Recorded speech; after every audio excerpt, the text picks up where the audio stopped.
Hi, thanks for coming to my session.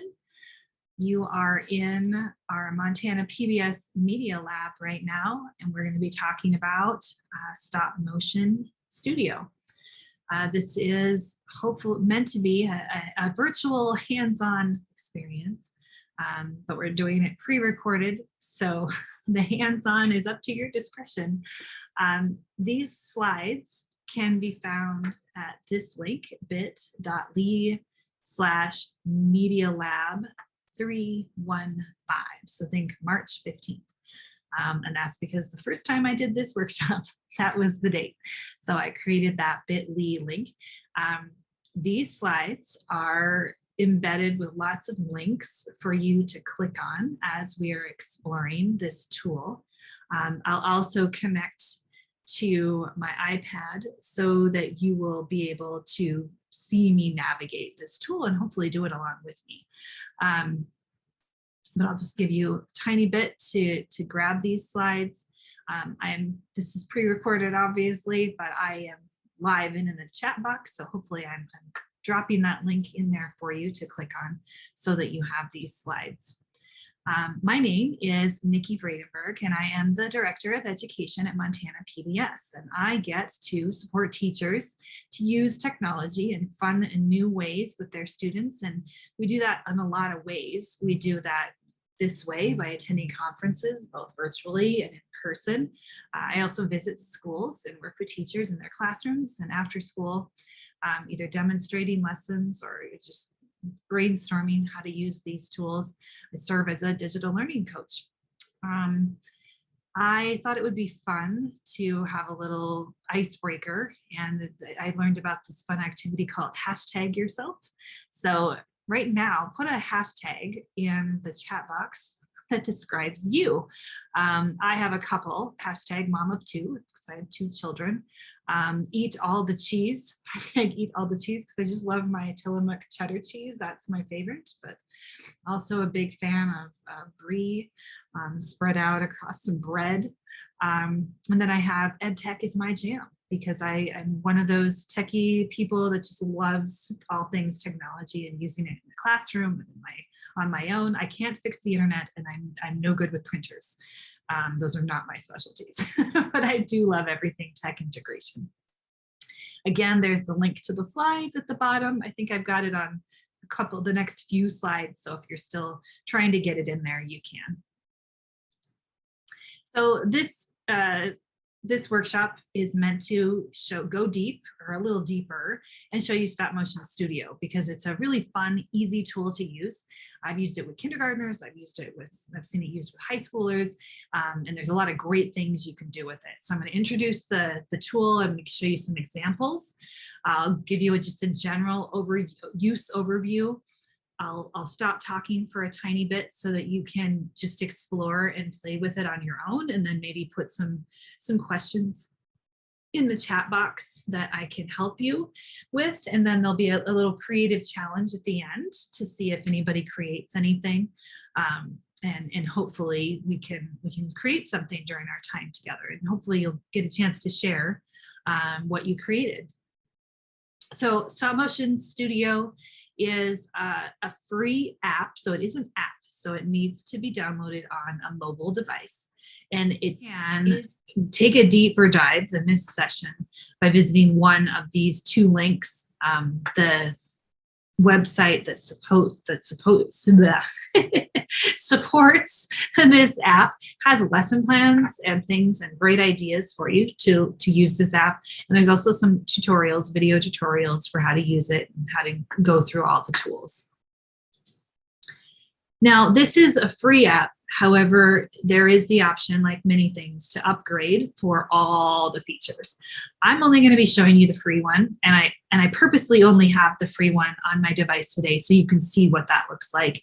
And I always tell teachers, when it comes to purchasing these things, start with the free and see how limiting it is, and then make your decision about purchasing it, because this may not be something you use every single day. It really might just be something that you use once in a while, and the free version is just fine. But this is what it costs on all the things. So just to give you an idea for what it might be.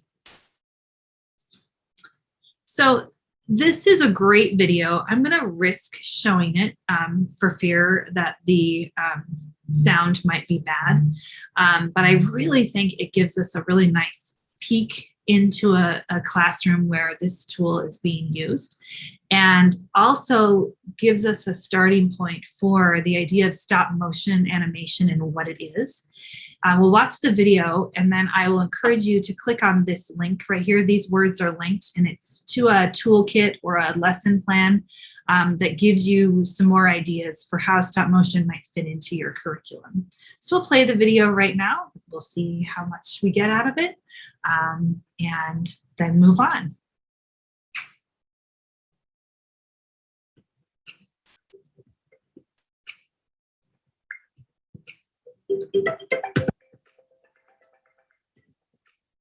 Whenever we come up with our STLP projects, I like to talk to the kids. What ideas do you have? Because I don't want it to be about me. I don't want me. I'll offer ideas, but I want them to try to have input. And if they have an idea, most of the time their ideas are better than mine anyway. So I threw it out at the beginning of the year, and we had some students who were new to STLP, new to the junior high. And one of them said, well, you know, we did this project last year and I really like it. And I think we could do some more with it this year. So they said, let's try the stop motion animation. And we had probably 5 ideas, and we threw them out to everybody in STLP, and the students said, let's try the stop motion. I think it would be good. And then from there, we just kind of decided, what do we want to do with stop motion? How are we going to, you know, what project is that? What are we going to do with that? That's the technical part. Now, what else? I know a couple of teachers who are doing it right now with their students. One of the teachers actually just kind of threw that out as an option for her kids to do, along with some other options. This is your project. Here are some different ways that you can use it. So some of them took stop motion and decided to do stop motion for their projects. And then another teacher, that was what he gave them their topic.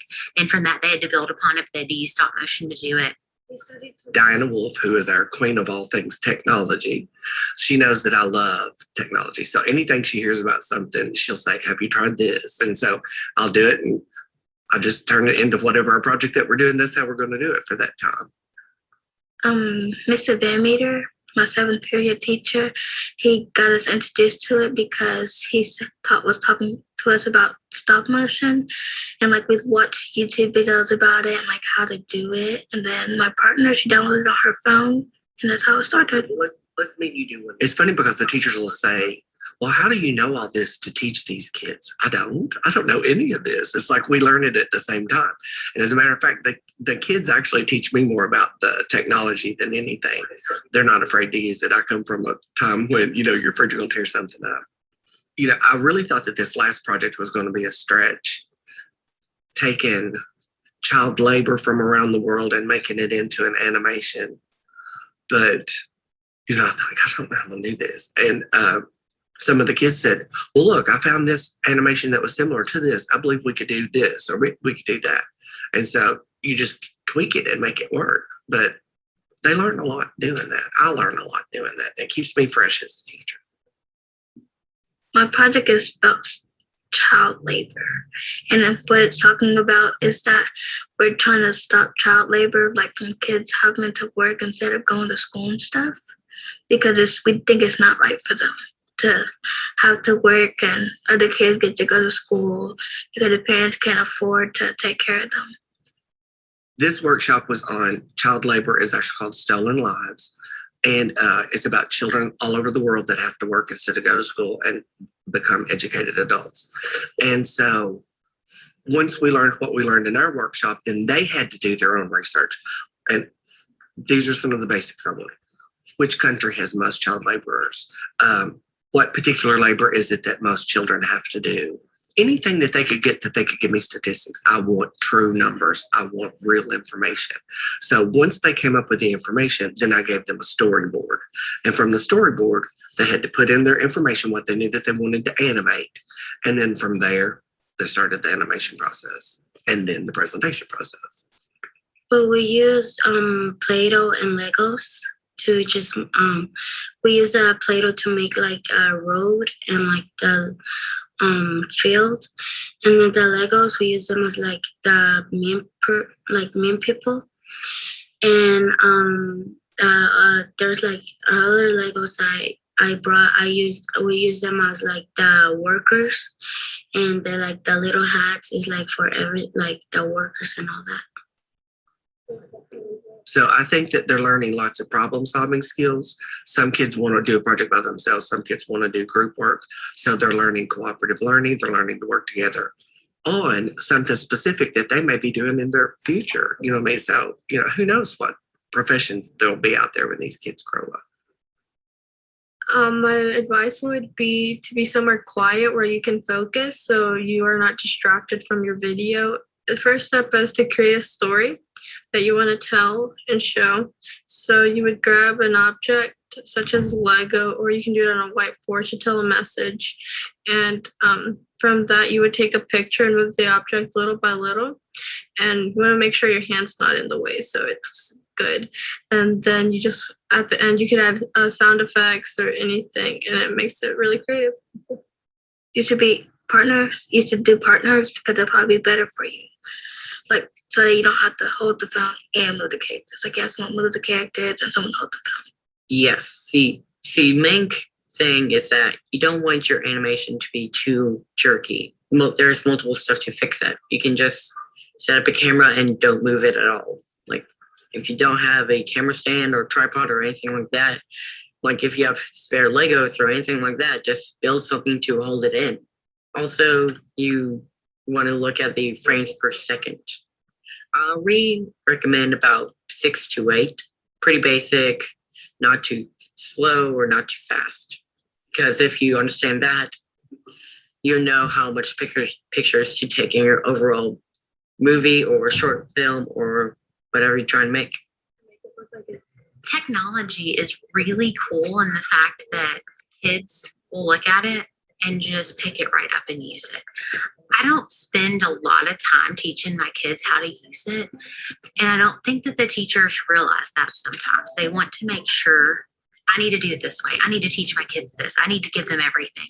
And if you just kind of give them the topic, give them a tool, or maybe even a range of tools, and you show them examples. That is a big thing you have to do. I showed my kids lots of examples that we found. Student examples were big because there are a lot of stop motion projects out there that are very professional. So we showed them, projects that looked more like a kid would do, or projects that we did in class, that STLP did, and the kids just took off with it.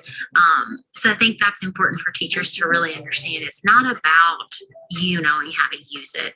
It's letting the kids play with it, and most of the time they'll figure it out. Should you have the basic understanding? Sure, you need that to be able to help them, but you also can find that a lot of times. There's actually on YouTube stop motion tutorial for the app that we used. We didn't make it, but it's there, and it's a really good one that you could share with the kids.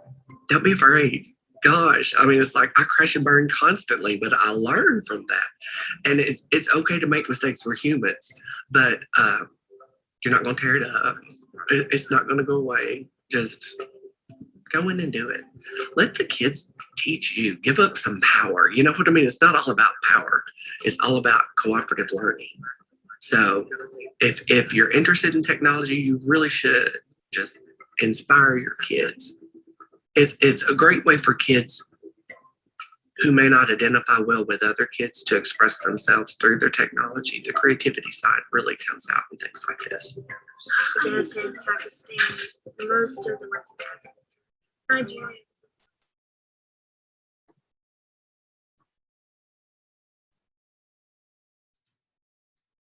So that video came from the public media station in Kentucky, KET. And as I said, you can click on the words here, KET Media Arts Toolkit, and I'll just do that so you can see it. And this brings you to a collection of resources on the website for teachers hosted by PBS Learning Media. Done some other sessions at this conference about that website. And so here is the video we just watched. And in the support materials, we have a teacher toolkit We have an activity, a sample activity, and then some more information about doing stop motion in your classroom, and some other videos that would storyboards, some examples, a lot of resources right here for supporting stop motion. And so I wanted to share that right out the gates. If you get anything from this session, maybe it's just this comprehensive plan for using stop motion with your students. I want to show a couple of local examples. I got to be a part of a classroom that was using the Stop Motion Studio app to teach in Livingston. This is a couple of years ago. Becky Ayler was teaching science at the time at Park High School. She's the principal now, but she let me come in and just watch this happen. This was in a class where she challenged them to create a stop motion video that demonstrated the difference between fission and fusion. And I think the part that I got so excited about when I walked around and watched these kids work in groups to create these videos using whatever materials they wanted, a lot of them turned to Play-Doh or whiteboards. They realized quickly that they also were using their personal phones. At this time, the school was allowing students to use their phones for things like this. And they were, you can see that they created a kind of their own tripods. As the boy was saying in the video, just find something that helps hold your phone stable, because that's a really important part of this process. So here they have a chair on a table, and they propped the phone so the camera is getting this space down here. Here they have taped the phone to this little crate so that it's steady and that they get the angle that they want. Here, some students went home and created a little stand out of cardboard and a place where the phone would sit, and a place where they could put their hands to move things around. So I think the innovation right there of how kids are solving the problem of keeping the phone steady was really, really exciting. I'm going to show this video again. I don't know if it's going to be, the sound will be great, but it's definitely worth watching. Fission, a film brought to you by Fuego Choose Production. Okay, let's pretend we have a neutron here, right here, from space. Okay, sure. So it's coming in and it's flying real hot, just as a lone neutron. Bada boom, bada bing. Look at that. What is this down here? Oh, it's uranium. Uranium-235, perfectly stable, unlike my exes. Here comes the space neutron. Bada boom. Whoa, what is this? It's uranium. Wait, but it's 236. That's not stable. Oh, one too many bean burritos. That's how I'm feeling too, man. There it goes. Wait, but hold on. Krypton 91. What? Barium 142. 3 neutrons. Okay, it explodes. Everything goes everywhere. Wait, but here's another neutron. Space neutron? Okay, sure. Here we go. Wait, but what's that?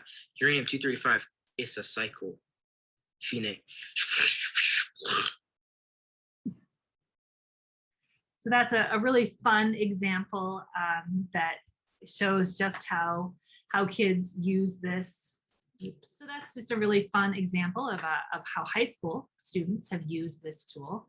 I also have some elementary examples. I was fortunate to go into a kindergarten class and demonstrate using this app.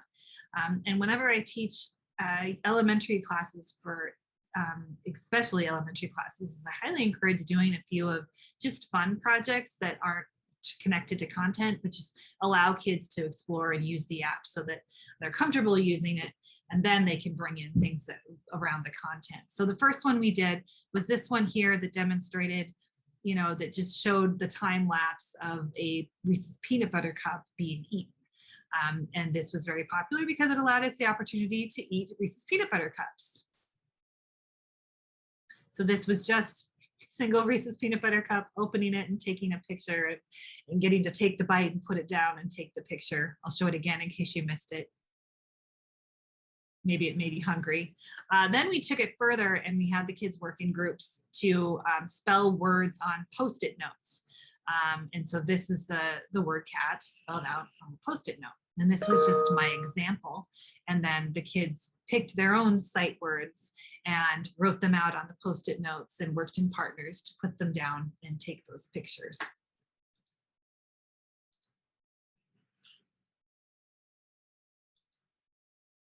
So this is maybe the setup that you might see in schools for using stop motion. This is having a tripod is great. Having some lamps to put some more light is great. This is a great opportunity for kids to play with toys and to use cars and Legos. And I had 4th and 5th graders doing this when I taught too, and they loved the opportunity to get creative with their Legos and tell a story in this way. So some of the things the concepts you might explore with stop motion are obviously storytelling, illustrating key concepts or showing the steps in a process, or even making predictions. So this is what the app looks like. When you open the app, you're going to have it look like this. And I always tell people to look for common symbols across apps. Plus signs are usually there, and that's how we add new things. And then any project created will be saved here within the app. When you open the app and you touch this little question mark, you can see what all of the different pieces do. This is whatever is underneath of the camera. And then when you start taking pictures, you just press the red button and it's going to help you take pictures. The settings wheel helps you get in and make any changes that you want to. You can undo what you did over here. Once you've taken your pictures, you can press play. So at this point, I'm going to stop sharing on this screen and I'm going to get into the app on my iPad. And so I'm going to do that by stopping this video and starting my other video. Find the stop motion app, which is right here, and opening up the stop motion app automatically opens up my last project. So I'm going to use that arrow to get out of it. So again, here's what I have on my stop motion app. I press the plus sign here, clear my workspace for a minute. I press the plus sign, dismiss. So anything that appears under my camera is going to show up in my camera. So I've got my little toys here that I'm going to lay underneath of my camera just to demonstrate this. So I am going to hit the button and take a picture. And then I'm going to add another one. You can see the pictures showing up on the film strip below here.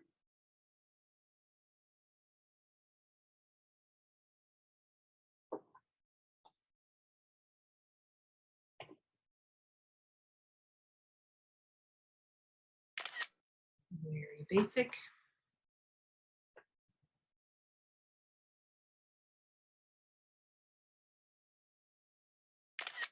All right, so I've taken about 4 pictures and take them back to the beginning, and when I press play, it's going to show my stop motion video. There are a few things I can do. I can touch the settings wheel and I can adjust the frames per second. So if I want it to change frames a little bit slower, I can move it this way. If I want it to be really fast, I can move it this way. And it's fun to have students maybe play around with that. There are some other options. If you go through here, it gives you a few options of fade, the aspect ratio. There are some background options, but you see there's a lock there on a lot of those, which means you would need to have the paid subscription to unlock a lot of those things. You can also play with your filters. You have the option of black and white or no filter in the free version. You can also do this in 4K if you wanted the free version, or high definition or standard definition. A lot of that depends on how big your file gets. Standard definition might make your file a little bit smaller and might make importing it a little bit easier. So I'll press done and I've got that all figured out. When I go back to my project, you can see that it's saved here in my iPad, and I can touch the title and I can give it another name.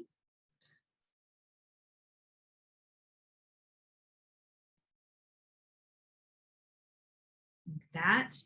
I can also touch it, and if I want to, I've selected it. So I just held my finger and selected it. And now I can save it someplace. So anything that we create in the app can be saved on the device you're working with. So maybe you want to save it to the camera roll on your iPad, which is what I'll do. So I'll press this button up here, which gives me some options. So I can export this as a movie. I can export it as a GIF or GIF, however you like to say that, or it can be an image, a flip book, or a movie project. I'm going to choose movie, and that makes it a video file. And so now you see I can save it to any of these applications up here, like your Google Drive, if you want to share it that way, or Seesaw. If you are a Seesaw class, you can put it right in your Seesaw. Or we can just choose save video, and that will save it right to the device that you're working with. And then you could grab it and use it later. So that's the very basic demonstration of how to use the stop motion. Again, most of the features in the free version are very basic. So again, if I want to cancel that, I want to go open it up again.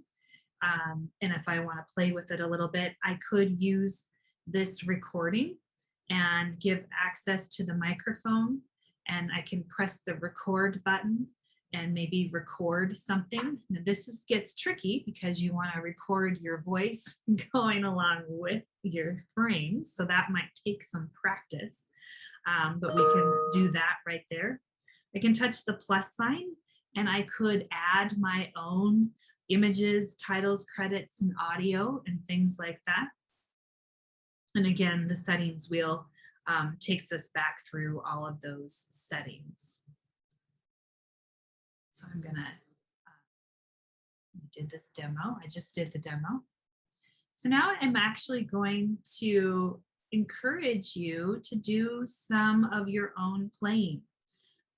I'm just going to stop talking for a moment. This is the awkward part with it being a recording, but remember, I am there in the chat box. And I'm going to encourage you for about 5 minutes to explore and play with the app and maybe even make a project. And if you have questions, throw them in the chat box. And as I said, I'm live and I will answer your questions. So take a minute, and hopefully you have the app on either your Chromebook or your iPhone or your Google phone or whatever device you have, and you're just playing with it and ask some questions.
I hope that you got an opportunity to play with Stop Motion Studio, and that you maybe got some neat ideas for how you might employ or implement Stop Motion Studio and animation into your classroom. I look forward to connecting with you online. Please reach out on Twitter, connect with Montana PBS so you can learn more about future workshops that we're doing. And feel free to reach out to me if you have any questions or comments about our workshop today. And thank you so much. Please put any questions that you have in the chat box. And we look forward to working with you again. Enjoy the rest of the conference.